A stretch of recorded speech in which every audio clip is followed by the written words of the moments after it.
இயேசு கிறிஸ்து நாமத்தினாலே இந்த நாளிலே உங்களுக்கு வாழ்த்துக்களை தெரிவித்துக் கொள்கிறேன். எப்படி இருக்கீங்க? சந்தோஷமாக இருக்கீங்களா? மகிழ்ச்சியாக இருக்கீங்களா? உங்களை சந்திக்கிறதுல மிகுந்த மகிழ்ச்சி அடைகிறேன். நாங்கள் ஒவ்வொரு நாளும் உங்களுக்காக ஜெபிக்கிறோம். நீங்களே எங்களுக்காக ஜெபித்து கொள்ளுங்கள். இந்த நாளிலும் நம்ம அநேக காரியத்தில் உத்தமமாய் நடக்கும்போது தேவன் நம்முடைய பிள்ளைகளை ஆசீர்வதிப்பார். ஆண்டவரே, நான் பட்ட பாடுகள் என் பிள்ளைகள் படக்கூடாதப்பா. நான் படுகிற வேதனைகளை நீர் பார்த்து கொண்டிருக்கிறீரே, என் பிள்ளைகள் அதை படக்கூடாது என்று சொல்லி நீ யோசித்து கலங்கி தவித்து கொண்டிருக்கலாம்.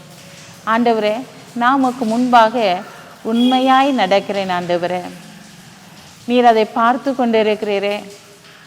இந்த நாளிலே என்னை ஆசீர்வதி ஆண்டவரே. நான் பட்ட பாடுகள் என் பிள்ளைகள் படக்கூடாது ஆண்டவரே என்று சொல்லி நீ ஜெபித்து கொண்டிருக்கலாம். இன்றைக்கு ஆண்டவர் உங்களை பார்த்து தான் சொல்கிறாரு, நீ உத்தமத்திலே நடக்கும்போது உன் பிள்ளைகள் ஆசீர்வதிக்கப்படுவார்கள். ஆம் பிரியமான சகோதரனே, சகோதரியே, உன்னுடைய வாழ்க்கையில் நீ உத்தமமாய் இருக்கும்போது உன் பிள்ளைகள் ஆசீர்வதிக்கப்படுகிறவர்களாக, அநேகருக்கு ஆசீர்வாதத்தின் பாத்திரமாய் தேவன் அவர்களை மாற்றுவார். ஏன்னா நீதிமானின் சிரசின் மேல் ஆசீர்வாதம் தங்கும் என்று சொல்லி பார்க்கிறோம். அந்த ஆசீர்வாதம் உன் பிள்ளைகள் மேலும் தங்குகிறதாய் காணப்படும். ஏன் பயப்படுறீங்க? நிச்சயமாய் அந்த ஆசீர்வாதத்தை ஆண்டவர் உங்களுக்கு கொடுப்பார். அதனால தான் இன்றைக்கி ஆண்டவர் சொல்கிறாரு, நீ உத்தமமாய் நடக்கும்போது உன் பிள்ளைகள் ஆசீர்வதிக்கப்படுவார்கள். வாசிக்கிறேன் கேளுங்க.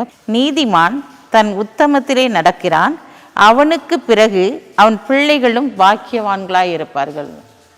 நீதிமான் உத்தமத்திலே நடக்கிறான், அவனுக்கு பிறகு அவனுடைய பிள்ளைகளும் எப்படி இருப்பார்களாம்? பாக்கியவான்களாய் இருப்பார்களாம். அவர்கள் ஆசீர்வதிக்கப்பட்டவர்களாக, அநேகருக்கு ஆசீர்வாதத்தின் பாத்திரமாக, மலை மேல் இருக்கிற பட்டணமாக தேவன் அவர்களை உயர்த்துவார்.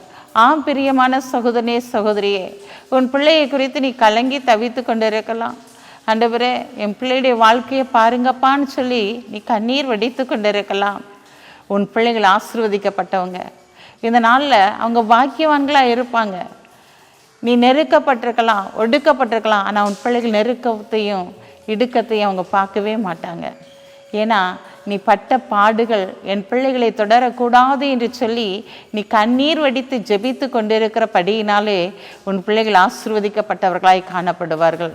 அதனால தான் பார்க்குறோம், நீதிமான் உத்தமத்தில் நடக்கிறான், அவனுக்கு பிறகு அவனுடைய பிள்ளைகளும் பாக்கியவானாக இருப்பார்கள் என்று சொல்லப்பட்டு இருக்கிறது. அப்படிப்பட்ட ஒரு பெரிய ஆசீர்வாதத்தை இன்றைக்கு உன் பிள்ளைகளுடைய வாழ்க்கையில் அவர் வைத்திருக்கிறார். உண்மையில் கண்ணை வைத்து நான் உனக்கு ஆலோசனை சொல்லுவேன் என்று சொன்னவர், நானே உன்னை போதிப்பேன் என்று சொன்னவர், உன் பிள்ளைகளை ஆசீர்வதிப்பேன் என்று சொன்னவர், இந்த நாட்கள் உன் பிள்ளைகளை ஆசீர்வதிக்காமல் விட்டு விடுவாரா? நிச்சயமாக இல்லை.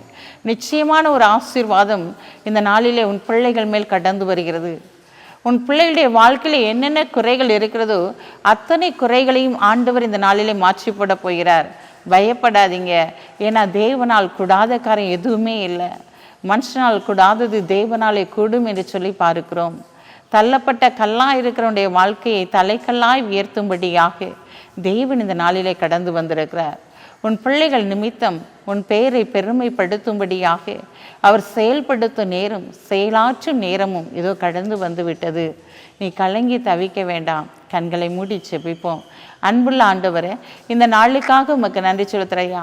இந்த நாளிலும் ஆண்டவரே, உம்முடைய பிள்ளைகள் ஆண்டவரை உத்தமத்திலே நடக்கும்போது, உமக்கு பிரியமாய் நடக்கும்போது, ஆண்டவரே உம்முடைய யோசனையின்படி ஆண்டவரே நடக்கும்போது, ஆண்டவரே நீர் என்ன சொல்லுகிறீரோ அதை அப்படியே செயல்படுத்தும் போது அவர்களுடைய பிள்ளைகளை நீர் ஆசீர்வதித்து கனப்படுத்துவீர். அப்படிப்பட்ட ஆசீர்வாதம் உம்முடைய பிள்ளைகளுடைய வாழ்க்கைகளாய் கடந்து வருகிற தயவுக்காக உமக்கு நன்றி செலுத்துகிறோம். யாரெல்லாம் ரொம்ப ஒடுக்கப்பட்டு இருக்கிறாங்களோ அவங்களுடைய பிள்ளைகள் ஆசீர்வதிக்கப்பட்டவர்களாய், அவர்கள் அநேகருக்கு ஆசீர்வாதத்தின் பாத்திரமாய் அவர்களை நீ மாற்றப்போற தயவுக்காய் உமக்கு நன்றி செலுத்துகிற ஆண்டவரே. பிறந்த நாளை திருநாளை கொண்டாடுகிற பிள்ளைகளை இயேசுவின் நாமத்தினால் ஆசீர்வதிக்கிற ஆண்டவரே. இந்த நாளிலும் ஆண்டவரே, நான் உன்னோடு இருந்து செய்யும் காரியம் மிகவும் பயங்கரமாக இருக்கும் என்று சொன்ன வேத வசனத்தின்படி இந்த நாளில் பயங்கரமான காரியத்தை உடைய பிள்ளைகளோடு இருந்து நீர் செயல்படுத்த போகிற தயவுக்காய் உமக்கு நன்றி செலுத்துகிறோம். பொருட்படுத்திக் கொள்ளுங்க. ஆசீர்வதிங்க. இயேசுவின் நாமத்தில் ஜெபிக்கிற நல்ல பிதாவே, ஆமென்.